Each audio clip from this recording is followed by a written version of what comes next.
नारद जी भगवान गिरिराज को कहते हैं कि जे जे बर के दोष बखाने ते सब शिव पह मैं अनुमाने, और जो विवाह संकर्षण होई दोषो गुण सम कह सब कोई। ये बात हमने कही कि जो भी दोष होंगे वो भी गुण में ही गिने जाएंगे। तो जो अस हिरिसा करहि नर जड़ विवेक अभिमान, परहि कलप भरे नरक मह जीव के ईश समान। तो इसलिए विवेक के अहंकार से युक्त न होकर समता में रहते हुए यदि हम विचार करें तो ये समस्त अवगुण गुणवान के अंदर भी पाए जाते हैं और वो स्थिर भाव से रहते हैं। तो शंभु सहज समर्थ भगवाना अहि विवाह सब विधि कल्याणा। देवर्षि नारद कहते हैं कि शंभु सहज समर्थ भगवाना अहि विवाद सब विधि कल्याणा, दुराराध्यमय अह्ये महेशु आशुतोष पुण्य किए कलेशु। कि भगवान कहते हैं कि यदि शिव जी का विवाह पार्वती जी के साथ हो जाए तो इसमें सभी जीवों का कल्याण है। यद्यपि शिव जी दुराराध्य हैं, परंतु क्लेश करने पर, प्रयत्न करने पर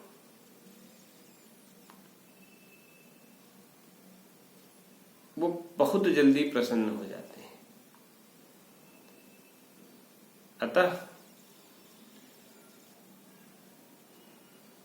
माता पार्वती को भगवान शिव की आराधना करनी चाहिए। जो तप करे कुमारी तुम्हारी, भाव मेट सकहि त्रिपुरारी, यद्यप बर अनेक जगमाई, यह विद कह शिव तज दूसर नाई। कि यह कह शिव तज दूसर नाई, कि इनके लिए भगवान शिव के सिवा दूसरा कोई वर नहीं है।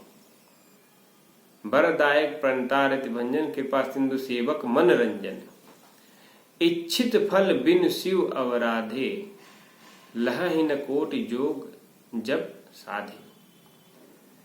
इस प्रकार कई प्रकार से देवर्षि नारद ने माता मैना और गिरिराज जी को समझाया कि भगवान शिव ही माँ पार्वती के लिए सुयोग्य वर हैं, और उनके लिए माँ पार्वती प्रयत्न करें तो यह संभव है कि भगवान शिव का विवाह माता पार्वती से हो जाए।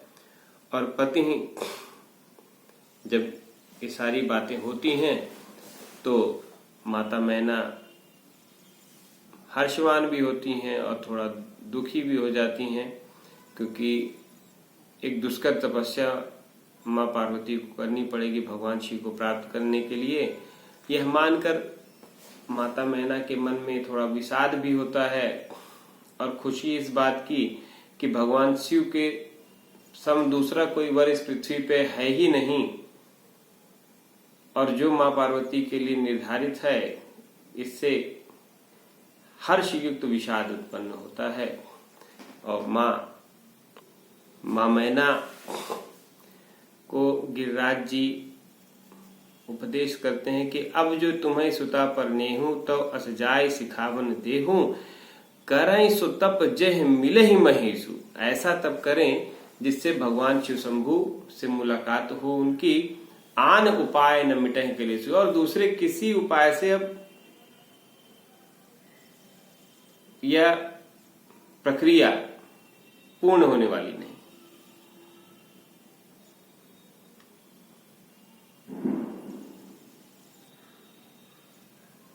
इस हेतु प्रयत्न करें और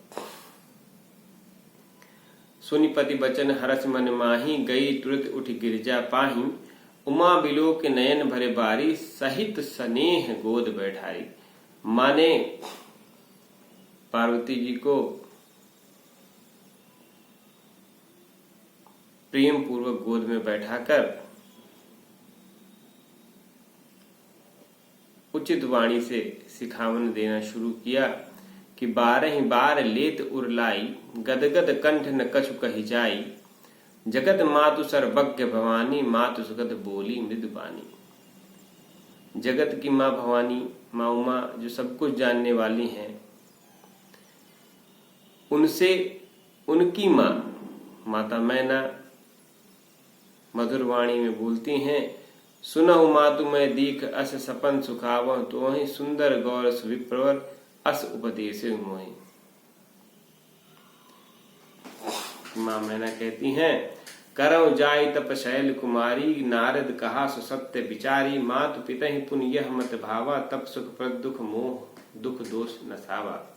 हे पर्वत पुत्री पार्वती, वन में जाकर आप तप करें, जो नारद जी ने विचार करके कहा है उस पर विचार करें, और यह हमारा निश्चित मत है कि भगवान शिव शंभु आपको अवश्य पति के रूप में प्राप्त होंगे। और यह मत माँ को, माता तो यही चाहती थी, क्योंकि माता सती जब माँ पार्वती के रूप में जन्म लेती हैं तभी से उनको यह ज्ञात रहता है कि भगवान शिव शंभु ही उनके एकमात्र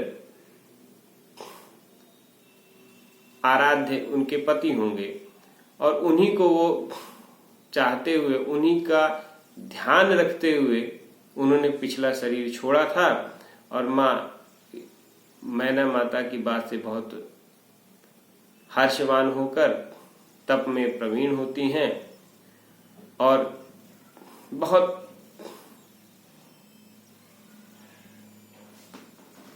बहुत ही उच्च कोटि की तपस्या माता ने की। कछु दिन भोजन बारी बतासा, किए कठिन कछु दिन उपवासा, बेल पात में परई सुखाई, 3 सहस्र संवत सोई खाई। तो कुछ दिन जल पीकर, वायु पीकर माँ रहती हैं, कुछ दिन कठिन उपवास करती हैं, कुछ दिन सूखे बेल के पत्ते जो पड़े रहते हैं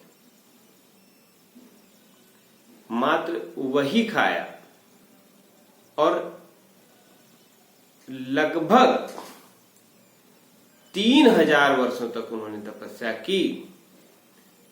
और अंत में वो बेल के पत्ते भी खाना वो छोड़ देती हैं, जिस हेतु उनका नाम अपर्णा पड़ता है। पुनि परिहरे सुखाने पर्णा, उमहि नाम तब भयउ अपर्णा।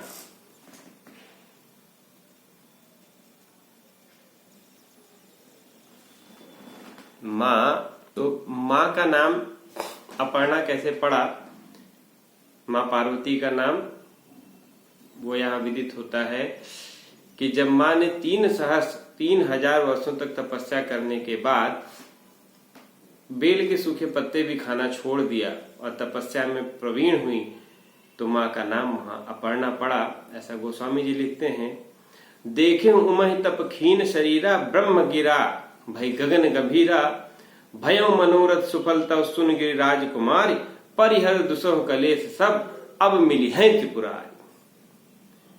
और जब माता की क्षीण काया हो जाती है, वह देखकर परब्रह्म परमात्मा भगवान श्री राम एक गंभीर वाणी, आकाशवाणी होती है, और प्रभु कहते हैं कि अब आपके सफल मनोरथ पूर्ण हो जाएंगे।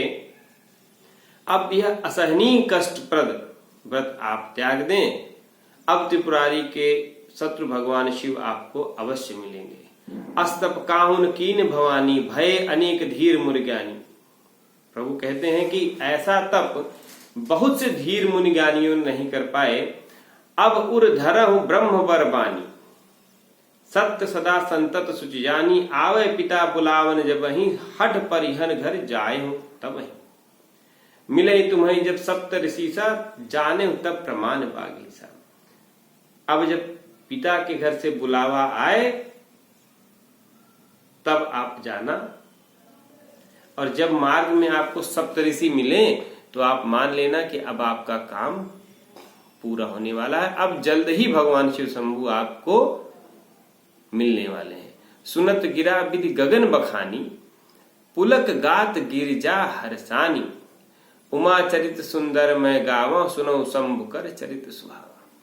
यहाँ पर याज्ञवल्क्य जी जो यह कथा कह रहे हैं मुनि भारद्वाज से, उनसे कहते हैं कि यह परम पवित्र चरित्र माँ पार्वती का मैंने सुनाया, किस तरह से भगवान शिव शंभु उनको दोबारा पति रूप में प्राप्त हुए।